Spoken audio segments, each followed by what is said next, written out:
My boyfriend left me stranded as a prank and recorded me for his prank Instagram page. I called my brother to pick me up, and I left him for good. It started as a surprise date night. Leo said to dress warmly because we were going somewhere rustic. I was excited. We'd been fighting lately, mostly about him filming me when I asked him not to, and this felt like an olive branch. We drove for an hour, past the city limits, past the suburbs, until the streetlights disappeared and were replaced by the towering shadows of pine trees. The paved road turned to gravel. My phone's signal dropped to 1 bar, then to no service. A knot of anxiety started tightening in my stomach. Leo, where are we going? It's pitch black out here. He just smiled that camera-ready smile. Trust the process, babe. It's gonna be epic. Then the car jerked. He pulled over onto the overgrown shoulder of a road that felt like the edge of the world. He said something was wrong with the rear tire and asked me to hop out and check the tread while he slowly rolled forward. I didn't want to get out. The silence outside was heavy, broken only by the chirping of crickets that sounded impossibly loud. But I wanted to be helpful. I wanted to be the chill girlfriend. So I stepped out into the cold night air, walking to the back of the car. "Okay, I'm looking," I called out. I heard the distinct click of the power locks engaging. Before my brain could process the sound, the engine roared. His tires spat gravel, stinging my legs through my jeans. I stood there, frozen, bathed in the red glow of his taillights as they got smaller and smaller, disappearing around a bend. The silence that followed was absolute. At first, I thought it was an accident. He must have slipped. He'd be back in 30 seconds, apologizing profusely. 1 minute passed, then 5, then 10.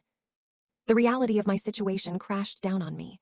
I was alone, miles from the nearest town, with no coat, dying phone battery, and no idea where I was. The darkness felt physical, pressing in against my chest. Every rustle of leaves sounded like a threat. The temperature was dropping rapidly, the cold seeping into my bones. Panic is a physical thing. It started in my throat, a tightness that made it hard to breathe. Then the shaking started. I was vibrating with terror. I tried to walk in the direction he went, but it was too dark. I couldn't see 5 feet in front of me. I was stranded. Truly, terrifyingly stranded. I started to cry ugly, racking sobs that echoed in the empty night. 20 minutes later, I saw headlights. Relief washed over me so intensely my knees almost buckled. It was him. He came back. It was just a stupid mistake. He pulled up slowly, bathing me in the blinding white light of the high beams. I started walking toward the passenger door, wiping my frozen tears. The window rolled down, but instead of an apology, I was met with a blinding flash. Leo was holding his phone out the window, the external LED light mounted on top searing my eyes. He was laughing. "You, look at her face," he was shouting into the microphone. "Oh my God, you guys, she is absolutely terrified. Baby, baby, look at the camera. Tell them how scared you were." I stopped dead. The cold in my body was suddenly replaced by a scorching, volcanic heat. He hadn't made a mistake. He hadn't forgotten me. He had left me alone in the middle of nowhere, terrified for my safety, so he could get the perfect reaction shot when he returned. "It's just a prank, babe," he yelled, sensing my hesitation. "Get in. Did you see the look on your face? That's viral gold right there." He leaned over and unlocked the door. "Come on, don't be boring. You're ruining the take with that face. Smile a little, you're safe now." I looked at the open door. Then I looked at him, really looked at him. I didn't see my boyfriend. I saw a parasite. I saw someone who looked at my genuine terror and saw monetization. "Get in the car," he demanded, his tone shifting from playful to annoyed. "My battery is dying." "No," I whispered. "What?" I said no. I reached into my pocket with numb fingers and pulled out my phone. 3% battery, just enough. "Who are you calling?" he snapped, panning the camera back to himself to make a frustrated face for his audience. "She's being so dramatic right now, guys." I ignored him. I dialed the only person in the world I knew wouldn't film me if I was bleeding.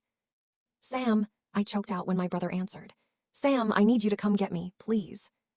Leo heard me. He slammed his hand against the steering wheel. "Are you serious right now? You're calling your brother over a joke. You are literally the least fun person on the planet." I gave Sam the vague location, details I had before the signal died. "He's on his way," I said to Leo, my voice flat. Leo stared at me with pure disgust, not because he'd hurt me, but because I hadn't played my role. "Fine. If you want to sit out here in the cold and act like a victim, be my guest. I got what I needed anyway." And for the second time that night, he drove away. He left me there, again, because I ruined the vibe. I waited another 40 minutes for my brother. When Sam's truck pulled up, he didn't even put it in park before he was out the door, wrapping his jacket around me. He didn't hold up a camera. He just held me while I shook. He was furious, a quiet, terrifying fury that was the exact opposite of Leo's loud, performative nonsense. I sat in the passenger seat of Sam's truck, letting the heater thaw my frozen hands. I opened my phone.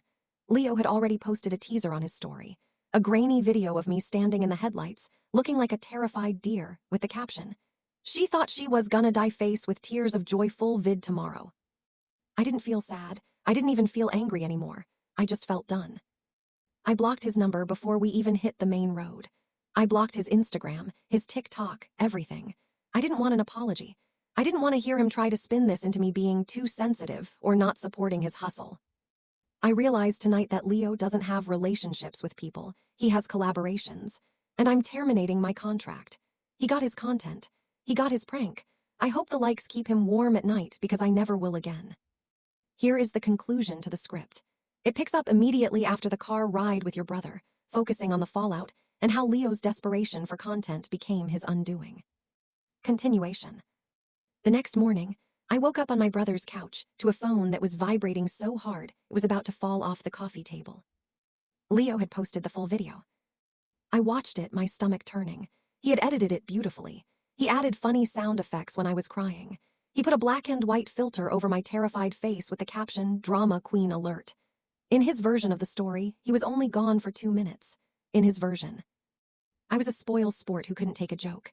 The comments were already rolling in. "She needs to lighten up," and Elmau, "dump her bro."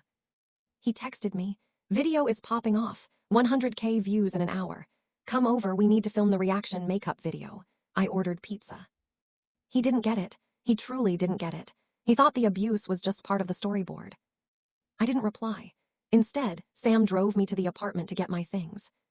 When we walked in, Leo was already set up. He had his ring light on, tripod positioned by the door. As soon as I walked in, he hit record. "And she's back," he shouted, doing that fake influencer voice. "The prodigal girlfriend returns. Baby, say hi to the..." He didn't finish the sentence. Sam didn't yell. He didn't punch him. He simply walked over, picked up the tripod with one hand and collapsed it. He took the phone out of the mount, stopped the recording, and deleted the file. "Hey, that's content," Leo screamed, his voice cracking. He looked small. Without the lens between us, he looked pathetic. "That's not content," Sam said, his voice terrifyingly calm. "That's evidence." We packed my life into boxes in 20 minutes.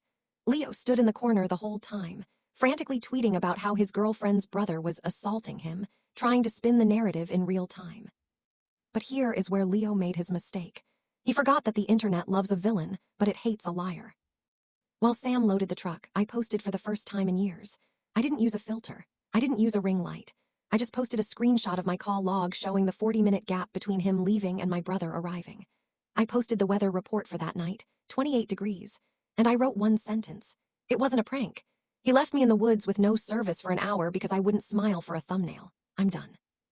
The internet is a volatile beast, but it's fast. By the time we got back to Sam's house, the tide had turned. People started rewatching Leo's video without the comedy filter. They saw my shaking hands. They saw the genuine terror in my eyes. They noticed that the timestamps didn't match his 2 minutes claim. The sponsors were the first to go. An energy drink company he'd been begging for a deal with commented publicly, "We do not condone endangering partners for views. Relationship terminated." Then the collabs dropped out. Other influencers didn't want the stink of abuser on their brand. But the final blow came 3 days later. I got a notification that Leo was going live. I clicked on it just out of morbid curiosity. He was sitting in his gaming chair, looking pale. The chat wasn't filled with LOLs anymore. It was a wall of text. "Psychopath. Abuser. You left her to freeze." He tried to ban them. He tried to laugh it off. But you can't ban the whole world. He looked at the camera, waiting for the validation that had been his oxygen for years, and found nothing but air. For the first time, he looked scared. I closed the laptop. I didn't need to watch the rest. Leo wanted to be famous. Well, he got his wish. Everyone knows who he is now.